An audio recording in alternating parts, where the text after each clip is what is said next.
En la mañana de hoy tenemos un invitado muy especial. Se trata nada más y nada menos que del doctor Franklin de Jesús.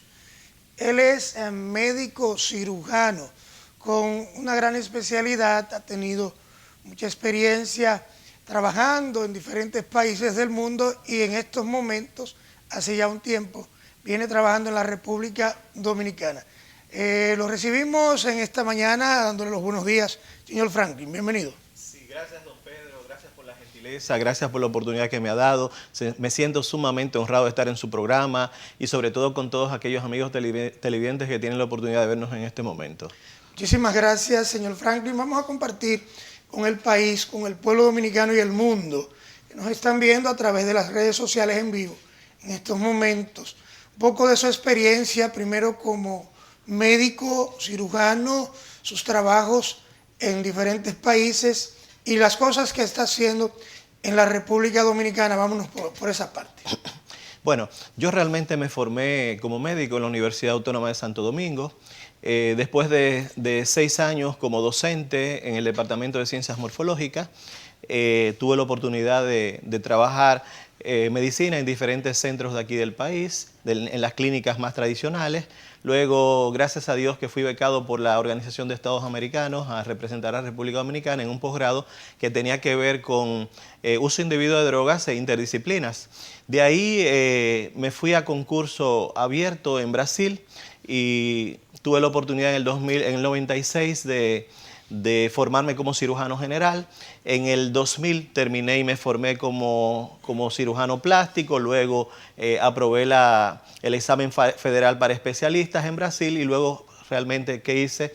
Me fui a Suiza 5 años, estuve 1 año en Madrid y antes de eso había estado 60 días en Inglaterra, es decir, que he vivido. He tenido que vencer la resistencia de varias culturas, viví 1 año en Argentina, 8 años en Brasil, 60 días en Inglaterra, 5 años en Suiza y 1 año en España. ¿De alguna manera ha experimentado, ha trabajado su carrera, en este caso sus especialidades en esos países? Sí, sí, realmente, a pesar de que cuando usted llega a un país y ese país los idiomas son diferentes, la primera barrera que tienes es la barrera del idioma. Entonces, si no te incorporas, si no, por ejemplo, aprendes su idioma, su cultura, luego entonces tienes el derecho quizás a presentarte a los exámenes correspondientes y si logras aprobarlo, entonces logras ejercer.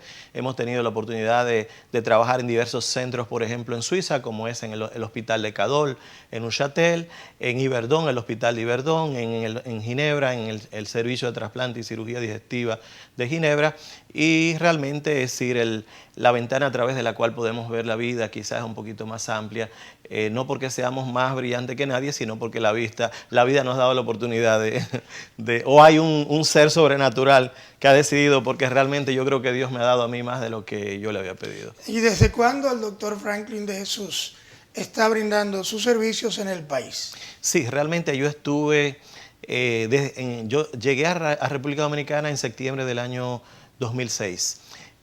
Durante ese tiempo estuve trabajando los primeros años en el hospital, por ejemplo, en diversos hospitales aquí del país. Luego, entonces, prácticamente quería hacer cirugía reconstructiva, pero terminaba haciendo más cirugía estética y entonces ahí me dediqué más a la consulta privada. Doctor, una pregunta un poco difícil, pero usted como médico cirujano estético, está muy de moda en el mundo y en nuestro país las reconstrucciones de mama, la cirugía de voluminosas, de reducciones, de hacer bellezas, cuerpos. ¿Les ha tocado a usted en la República Dominicana realizar este tipo de prácticas? Sí, claro, con mucha frecuencia. Hay que ver que todo efecto físico tiene lo que más, por ejemplo, el factor o el problema principal es la repercusión emocional que puede traer cualquier defecto físico. La persona o el defecto puede ser grande, pequeño, pero hay diversas personas que pueden vivir con diversos defectos físicos sin traerle ningún tipo de consecuencia desde el punto de vista emocional. Ahora, ¿cuál paciente uno opera? El paciente que realmente no se siente bien, que se mira al espejo y mira que la ropa no le queda bien. Ese paciente es un candidato y es el paciente que te manifiesta: yo quiero operarme. En ese sentido. Se dice que el ser humano es insatisfecho por naturaleza y que en el caso, por ejemplo, de las mujeres, son un poquito más que eso en cuanto a la belleza física y verse bien. ¿Usted ha tenido alguna experiencia desagradable, una experiencia funesta que pudiera usted decirnos o no en su práctica como cirujano?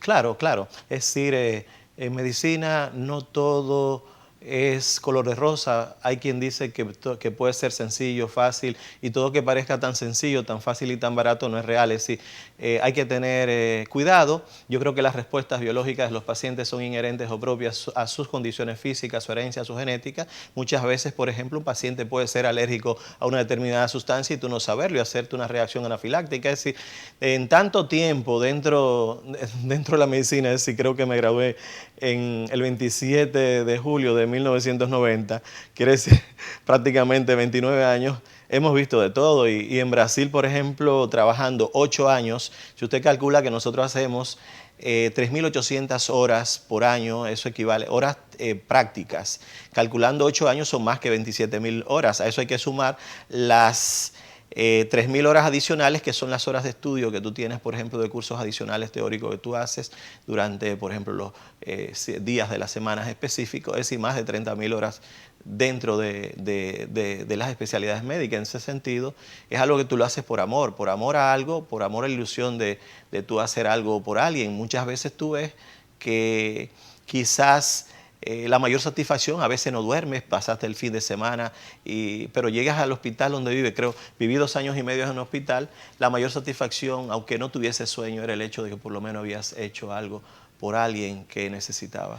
Doctor, y los pasos, el expertise, el proceso que hay que hacer en esta parte, por ejemplo, para intervenir, para trabajar un cuerpo de una persona en una cirugía estética, ¿cuáles son los pasos fundamentales que hay que dar? Lo primero es que una pregunta bastante interesante, porque de ahí también depende el insuceso o el éxito de una cirugía. Lo primero es que haya nacido en el paciente el interés de modificar su imagen, en el caso de que sea una cirugía estética. Ahora, en el caso de una cirugía reconstructiva, prácticamente no hay tal cuestionamiento por el hecho de que un paciente tiene una mano que no le funciona. En el caso de, si diríamos una mano, puede tener un dedo en gatillo, un dedo en martillo, la mano que no funciona. Y, por ejemplo, dentro de la cirugía de mano hay enfermedades que son producidas por esfuerzo repetitivo o por el estrés, como es el que escribe a máquina. A veces puede tener un síndrome de túnel del carpo. La que lava, por ejemplo, puede tener la enfermedad lavadera o lo que es el síndrome de Bontonnier. Es decir, si es funcional, es reconstructivo. Ahora, si es estético, ya hay un factor emocional que es quien determina la indicación de la cirugía. En ese sentido, por ejemplo, lo más importante es una buena evaluación del paciente, donde uno, por ejemplo, define criterios del 1 al 5 en base a la Sociedad Americana de Anestesiología. Si son pacientes que el riesgo de una cirugía es mínimo porque son clase 1, son pacientes sanos, realmente la posibilidad de que ocurra algún insuceso es muy difícil. Ahora, en el caso de que sean clase 2, porque ya son pacientes que son hipertensos controlados, ya son diabéticos controlados, ya son pacientes asmáticos controlados, ya son pacientes con anemia, fumante, obesidad, mayores de 50 años, ya hay que tener cierto cuidado. Es grado 2, pero todavía el riesgo es bajo. Ahora, cuando son pacientes ya clase 3, no clasifican para una cirugía estética. Ya son pacientes clase 3, clase 4, son pacientes que tienen una diabetes descompensada. Tú le mandas a hacer, por ejemplo, una hemoglobina glicosilada y te das cuenta que quizás está en 9, eso te da una imagen de que quizás había un descontrol de ese metabolismo de ese azúcar en los últimos 3 meses, son hipertensos descontrolados, pacientes que tienen antecedentes de algún accidente cerebrovascular, es decir, son pacientes que sencillamente no califican para una cirugía estética. Doctor, dentro de la rama de la medicina, se hacen muchas especialidades, tal y como la que usted ha realizado. Por ejemplo, vemos podiatras, vemos ginecólogos, vemos urólogos, cirujanos, otorrinolaringólogos, en fin. Pero en el caso específico de la rama de la cirugía y la cirugía estética, ¿puede un cirujano como usted operar cualquier parte del cuerpo humano? No necesariamente una parte específica. Nosotros cuando somos formados como especialistas. Es decir, lo que hemos llegado a obtener en lo que se llama la titulación de especialista es porque hemos hecho todas las áreas. Si usted calcula, por ejemplo, 27.000 horas solamente de entrenamiento, usted calcula que hemos tenido la oportunidad de rotar por todas esas áreas. Por ejemplo, yo particularmente hice formación en 12 centros de formación. Por año tenemos aproximadamente 30 días de vacaciones, y esos 30 días siempre elegí un lugar específico. Por ejemplo, una vez estuve en Argentina con el doctor Yuri, otra vez, por ejemplo, estuve en Lausanne con Rudolf Meyer, en un centro en Lausanne que es el centro Mac Dufour, otra vez estuve en el INSEL, en Berna. Es decir, siempre y muchas veces, por ejemplo, nosotros hemos hecho formación en centros de cirugía de mano, hemos hecho formación en hospitales específicos solamente de ortopedia, donde tú haces todas esas reconstrucciones de implante, trasplante, transposición de colgajos. Hemos hecho, por ejemplo, en el mismo hospitales de ortopedia, todos los que son úlceras de descúbito de ortopédicas, en cirugía vascular, úlcera de éxtasis vascular, en neurocirugía, úlcera de descúbito también. Por ejemplo, en el caso de lo que es cirugía oncológica, en el Instituto Nacional del Cáncer en Río de Janeiro, éramos 9 equipos que nos dedicábamos a hacer reconstrucciones específicas en áreas específicas del cuerpo. Si se pone a imaginar, está el área de quemaduras, que por ejemplo está el tratamiento intensivo del quemado, está también las secuelas de los quemados, está bucomaxilofacial, donde tanto esos niños. Es decir, la cirugía plástica es una de las especialidades más extensas que usted puede imaginarse, porque incluye todo lo que sea reconstrucción por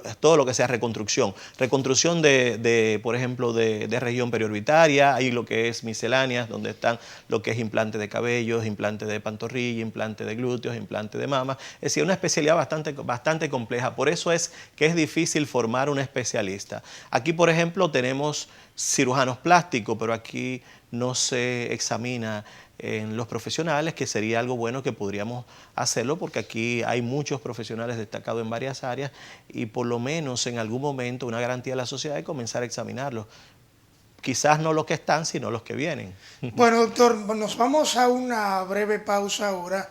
Estamos conversando con el doctor Franklin de Jesús, un gran especialista con mucho éxito dentro y fuera del país, pero al regreso vamos a hablar de política, porque el doctor no solo es cirujano, ahora está también aspirando a la diputación por la circunscripción número 1 del Distrito Nacional por el Partido de la Liberación Dominicana. Usted no le cambie, que regresamos enseguida. Bien, seguimos conversando con nuestro amigo el doctor Franklin de Jesús, un médico cirujano con gran experiencia, una vasta experiencia en la rama de la medicina y varias especialidades en nuestro país y muchos países del mundo, pero él está aquí en el día de hoy para conversar con nosotros y con ustedes con relación a sus aspiraciones a la diputación por el Distrito Nacional, de manera particular en la circunscripción número 1.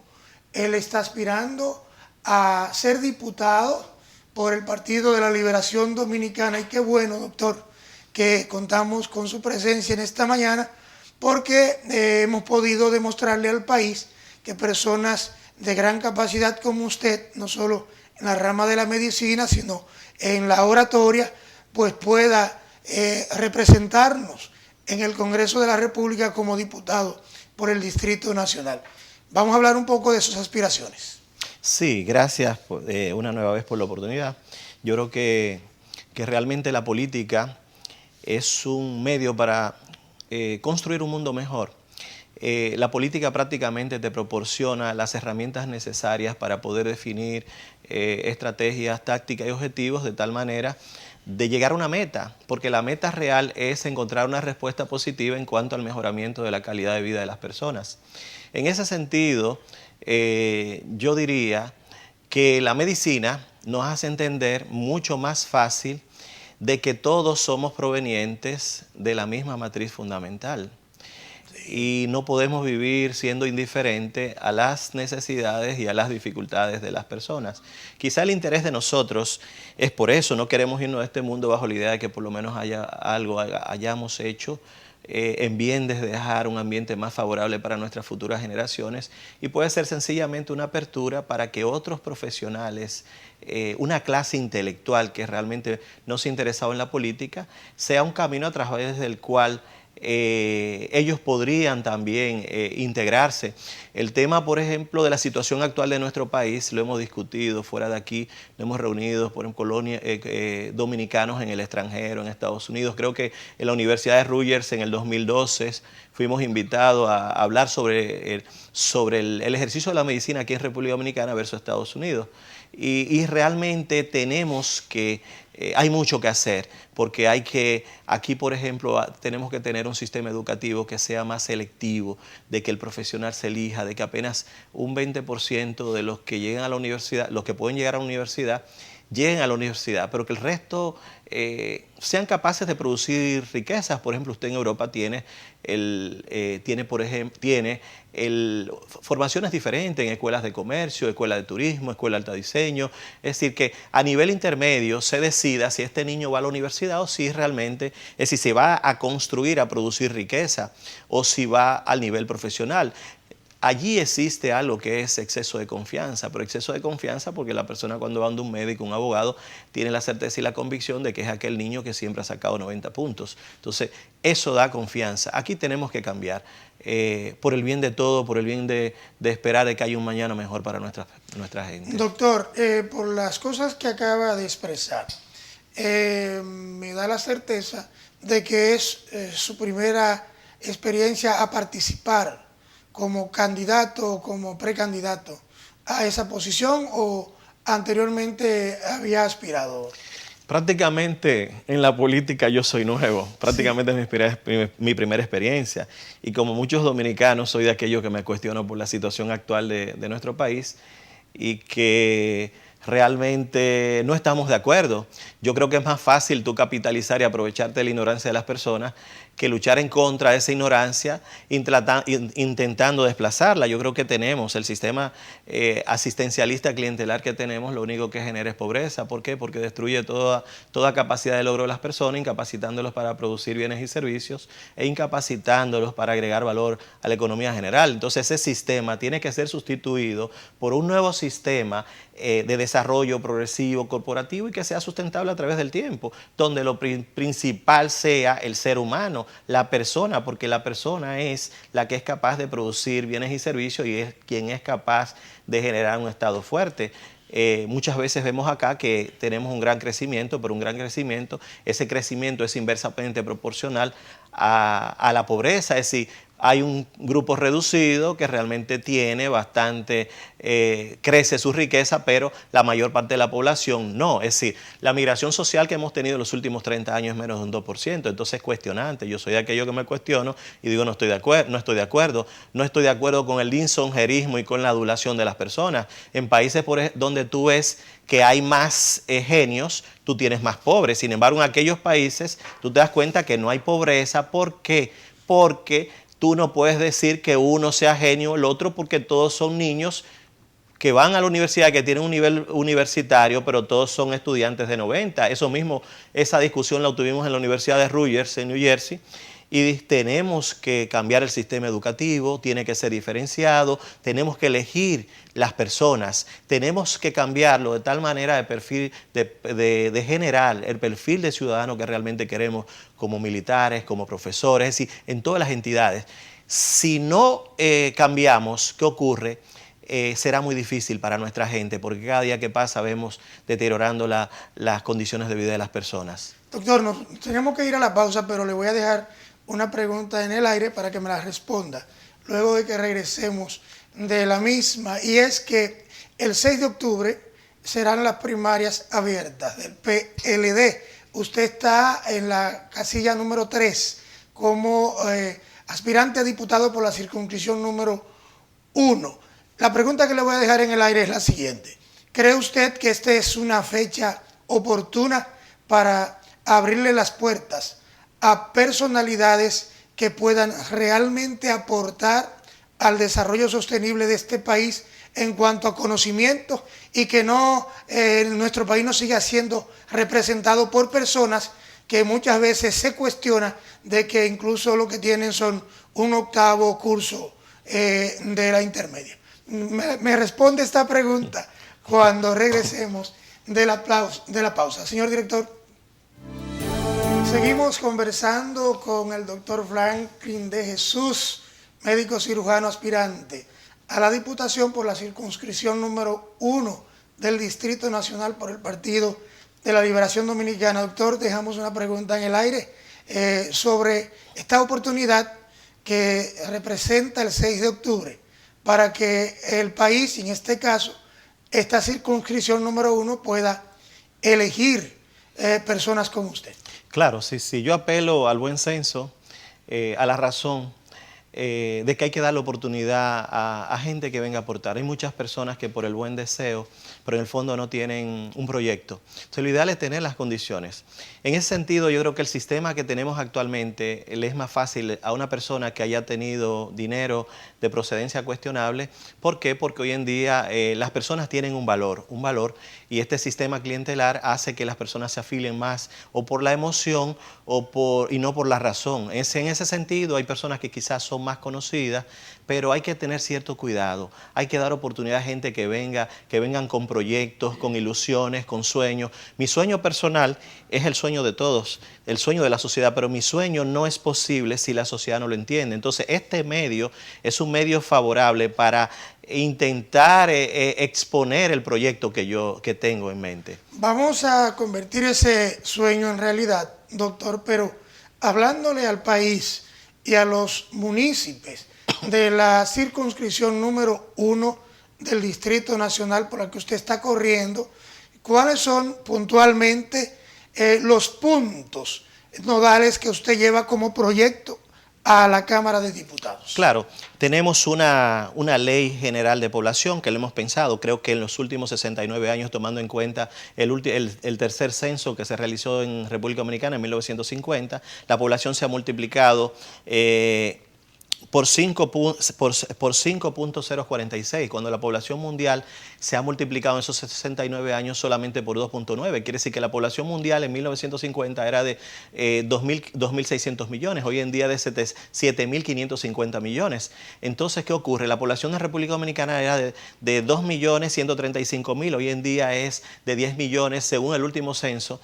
10.766.000, quiere decir que no hemos multiplicado por 5.041. ¿Qué quiere decir? Si la población mundial, si la población de nosotros se multiplica por encima de la media mundial, ¿qué ocurre? No tenemos cómo controlar los niveles de hacinamiento, los niveles de vulnerabilidad, y en ese sentido tú tienes muchas personas que se desarrollan en espacios reducidos, donde hay jóvenes que, por ejemplo, crecen sin oportunidades y realmente no lo han tenido.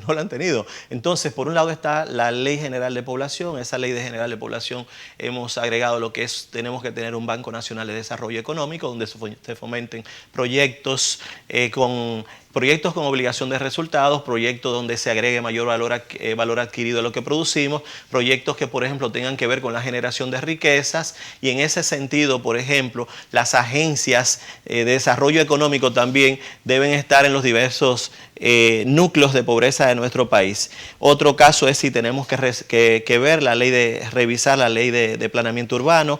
Tenemos un 74.4% de la población que vive en la zona urbana. La población rural en el año 2000 era un 36%, hoy en día apenas un 25%. Así hay que cuestionarse sobre todo eso. Y entonces, por ejemplo, está los embarazos en adolescentes. En un estudio que hicimos retrospectivo de 3 años, nos dimos cuenta que el 89% de las pacientes que habíamos visto eran embarazos fortuitos. No aumentan la mortalidad materna, no aumentan la mortalidad infantil, que son indicadores precisos que nos dicen de cómo vamos como país. Entonces, una ley general de población, una ley de planeamiento urbano, un Banco Nacional de Desarrollo Económico, y revisar la ley de protección al infante, al niño, al adolescente y así. Bueno, me parece una excelente propuesta. Gracias por haber estado con nosotros, el doctor Franklin de Jesús. Este espacio está abierto para continuar conversando con usted y con el país, y por supuesto tendremos la oportunidad de compartir con usted en otros espacios de otros medios. Gracias de todo corazón por haber venido, ustedes amables amigos televidentes. Nos reencontraremos mañana, Dios mediante, a partir de las 6 de la mañana. Buenos días.